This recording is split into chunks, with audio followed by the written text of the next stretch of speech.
Hi everyone, myself Dr. Rohit Gupta. I am Chairman Neurosciences at Accord Hospital, Faizabad.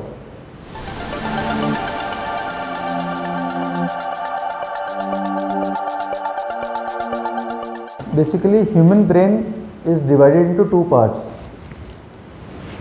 right half and left half. ये human brain है, ये दो part में divided है, right half और left half. हमारा right part brain का left side को कंट्रोल करता है और लेफ्ट हाफ राइट साइड को कंट्रोल करता है।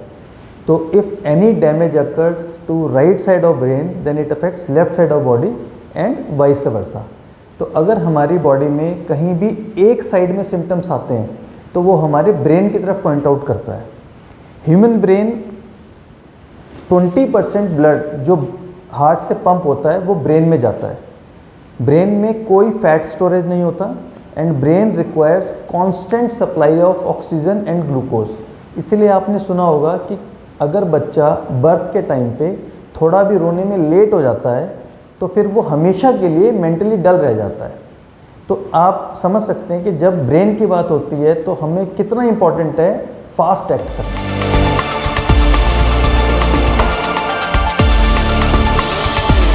देखिए, स्ट्रोक आपने सुना होगा, स्ट्रोक या पैरालिसिस या ब्रेन अटैक। स्ट्रोक या पैरालिसिस तब आता है जब ब्रेन के किसी भी हिस्से में ब्लड सप्लाई रुक जाती है। तो अगर राइट साइड के ब्रेन में ब्लड सप्लाई रुकती है तो उससे लेफ्ट साइड पैरालाइज हो जाती है, और लेफ्ट साइड के ब्रेन के हिस्से में सप्लाई रुकती है तो राइट साइड पैरालाइज हो जाती है। तो किसी भी हिस्से में ब्लड रुकने को से स्ट्रोक या पैरालिसिस होता है। ये उसी तरह है जैसे हार्ट की आपने सुना होगा हार्ट अटैक, जिसमें हार्ट की नस रुक जाती है, इसी तरह ब्रेन की नस रुकने से स्ट्रोक आता है।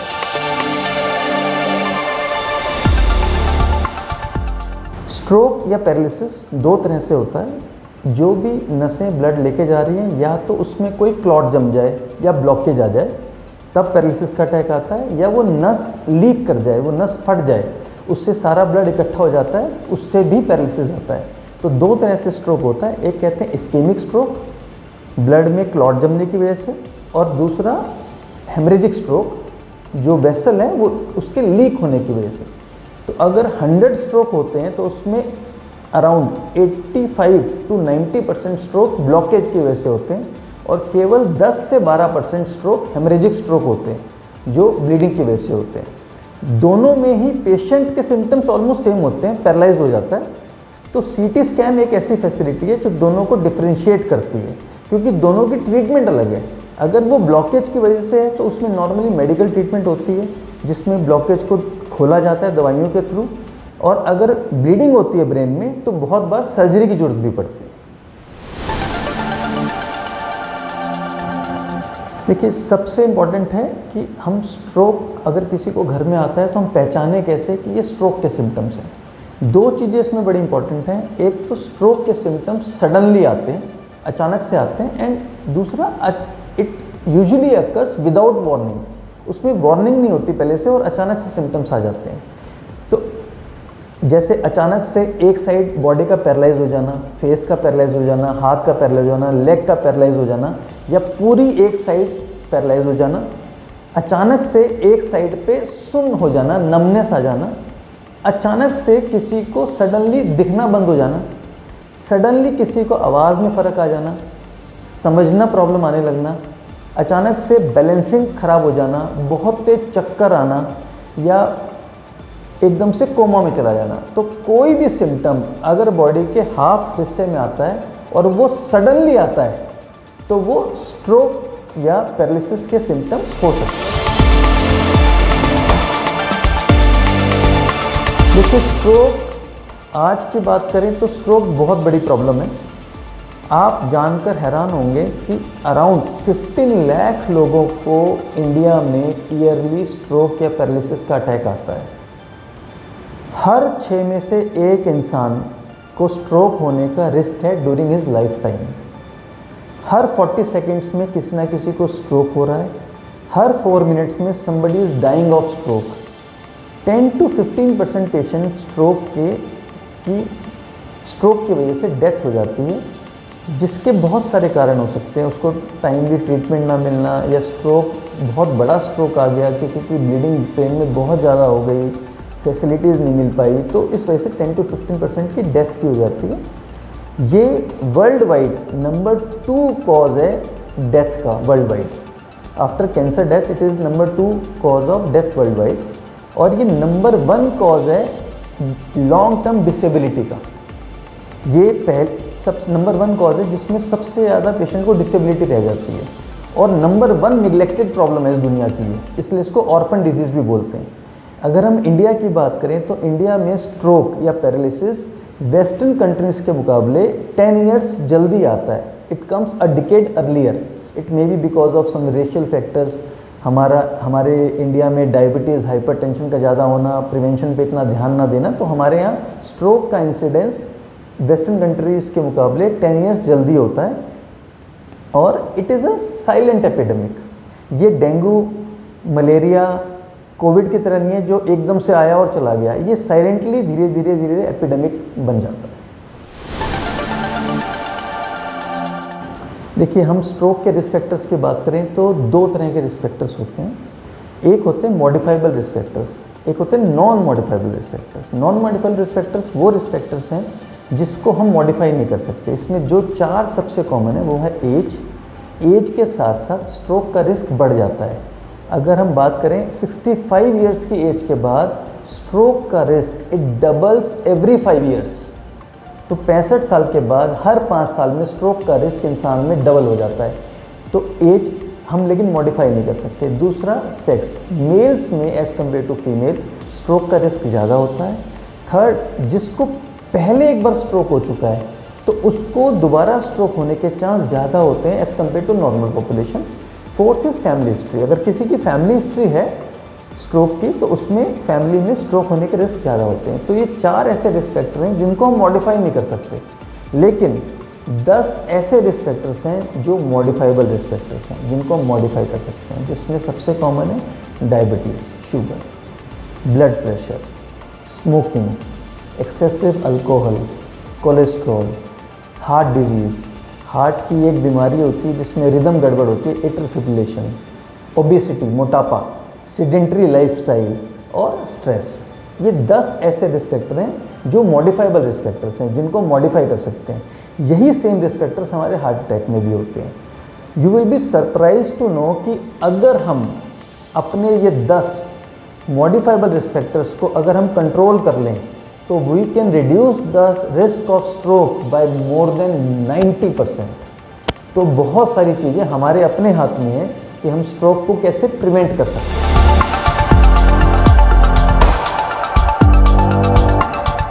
जैसा कि मैंने आपको बताया कि स्ट्रोक के हमारे 10 प्रिवेंटेबल रिस्क फैक्टर्स हैं, मॉडिफाइबल रिस्क फैक्टर्स हैं। उन्हीं रिस्क फैक्टर्स को हमें प्रिवेंट करना है टू प्रिवेंट स्ट्रोक। जैसे किसी को अगर शुगर है, डायबिटीज़ है, तो उसको अपना प्रॉपरली HbA1c या अपने डॉक्टर से अपनी शुगर वगैरह की अपनी दवाइयाँ प्रॉपरली लेनी है।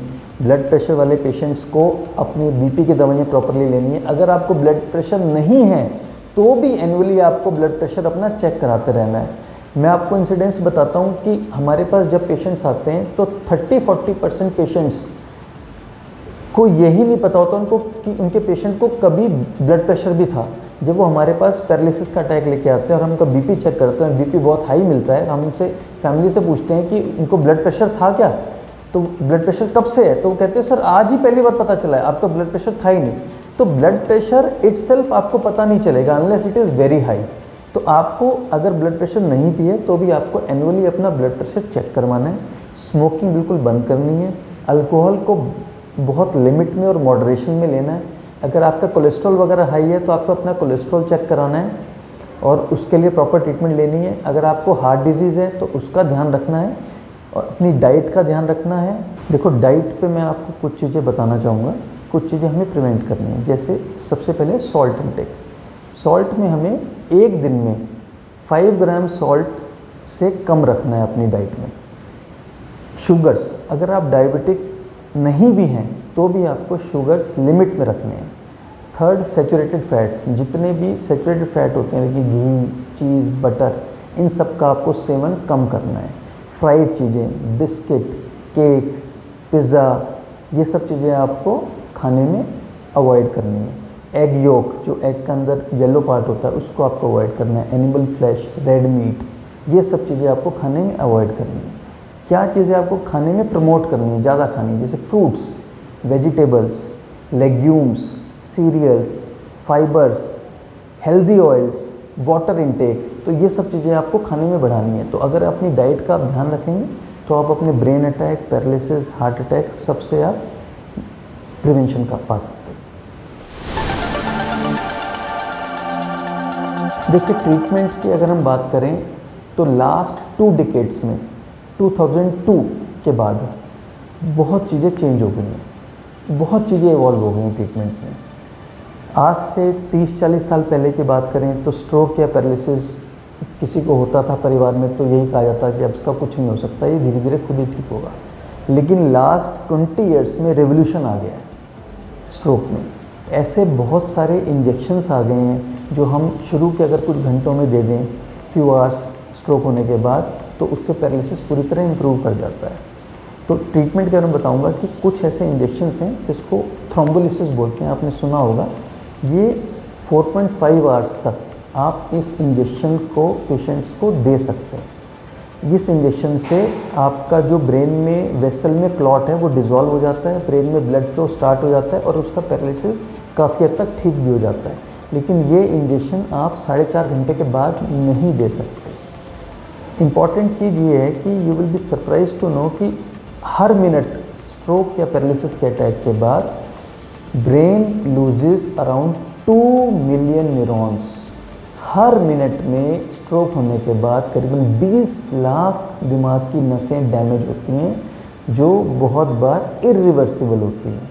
और अगर आप अपना स्ट्रोक का ट्रीटमेंट 1 आवर, 1 घंटे से अगर डिले कर देते हैं तो around it is equivalent to 3.6 years of ageing. तो आप समझ सकते हैं कि हमें ट्रीटमेंट स्ट्रोक का तो करना ही है, लेकिन उसको हम जितना जल्दी करेंगे उतने अच्छे रिजल्ट्स आएंगे। तो जो इंजेक्शंस हैं जो मैंने बताया आपको कि 4.5 घंटे तक दिए जाते हैं, इसमें भी हमें टाइम वेस्ट नहीं करना। अगर किसी को ये इंजेक्शन 1 घंटे पे लगता है तो उसके रिजल्ट्स अलग हैं, और 3 घंटे पे लगता है तो रिजल्ट्स अलग हैं। तो जितनी जल्दी आप हॉस्पिटल आएंगे, जितनी जल्दी ये इंजेक्शन लगेगा, उतने अच्छे रिजल्ट्स मिलेंगे। हम इस इंजेक्शन की बात करें तो मैं पर्सनली ये करीबन 750 लोगों में इंजेक्शन दे चुका हूँ, जिसके बहुत अच्छे रिजल्ट्स हैं और बहुत पेशेंट्स कम्प्लीटली रिकवर कर गए। तो इसमें कोई ऐसे घबराने की बात नहीं है। एक नॉर्मल इंजेक्शन है जो आईवी दिया जाता है, जो अराउंड 1 आवर पे ये धीरे धीरे इंजेक्शन दिया जाता है और ये क्लॉट को डिज़ोल्व करता है और धीरे धीरे पेशेंट्स का पैरालाइज ठीक होता है। तो कोई घबराने की बात नहीं है। ये इंजेक्शन अगर ब्रेन में ब्लीडिंग नहीं है तो ये इंजेक्शन दिया जाता है, चाहे आपका बीपी हाई हो, चाहे आप खून पतला करने की दवाइयों पे हो, चाहे आप किडनी के पेशेंट हो, चाहे आपकी कंडीशन बहुत सिक है। तो इसमें ऐसा कोई इंजेक्शन का कोई कॉन्ट्राइंडिकेशन नहीं होता अनलेस आपके ब्रेन में ब्लीडिंग नहीं है। अगर आप मान लो थोड़ा लेट हो गए, इंजेक्शन का टाइम निकल गया, तो आजकल कैथेटर बेस्ड टेक्निक्स आ गई हैं जो हमारे यहाँ कैथ लैब में होती हैं। जैसे हार्ट में आपने एंजियोग्राफी, एंजियोप्लास्टी सुना है, उसी तरह ब्रेन में भी हम क्लॉट रिट्रीवल स्टेंट्स होते हैं जो हम कैथेटर के थ्रू ब्रेन में डालते हैं और उसके थ्रू वो क्लॉट को हम बाहर निकाल लेते हैं। जो ट्रीटमेंट 24 घंटे तक भी अवेलेबल है वो पेशेंट टू पेशेंट वेरी करता है। तो स्ट्रोक और पैरालिसिस में बहुत सारी चीज़ें चेंज हो गई हैं।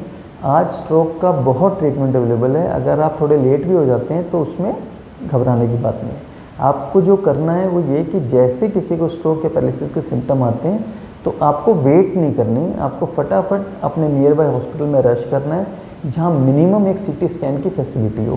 Because time is brain, time lost is brain lost. आपको जल्द से जल्द अपना ट्रीटमेंट कराना है। देखो, स्ट्रोक को लेके तो बहुत मिथ्स हैं। सबसे इम्पॉर्टेंट, लोगों को लगता है कि स्ट्रोक इज़ नॉट प्रिवेंटेबल। जैसा कि मैंने आपको बताया कितने सारे रिस्क फैक्टर्स हैं, प्रिवेंशन तो है ही। तो इट इज़ अ मिथ कि stroke is not preventable. Stroke is completely preventable. दूसरा मिथ जो बड़ा कॉमन है कि stroke is not treatable, stroke की कोई ट्रीटमेंट नहीं है। मैंने आपको बताया कि हाँ, आज से बहुत सारी डिकेड्स पहले की बात करें तो ठीक है, लेकिन आज की डेट में तो स्ट्रोक की इतनी ट्रीटमेंट अवेलेबल है, अगर आप थोड़ा लेट भी हो जाते हैं तो भी इसको ट्रीट किया जा सकता है। थर्ड, लोगों को लगता है कि स्ट्रोक ओनली एल्डरली पीपल में होता है, ऐसा नहीं है। मैंने आपको बताया है कि इंडियंस की अगर बात करें तो इंडिया में अराउंड 10 to 15% स्ट्रोक 40 ईयर्स से यंगर एज ग्रुप को होता है। तो स्ट्रोक खाली एल्डरली की प्रॉब्लम नहीं है, हाँ एल्डरली में ये ज़्यादा होता है, लेकिन ये यंग पेशेंट्स में भी हो सकता है।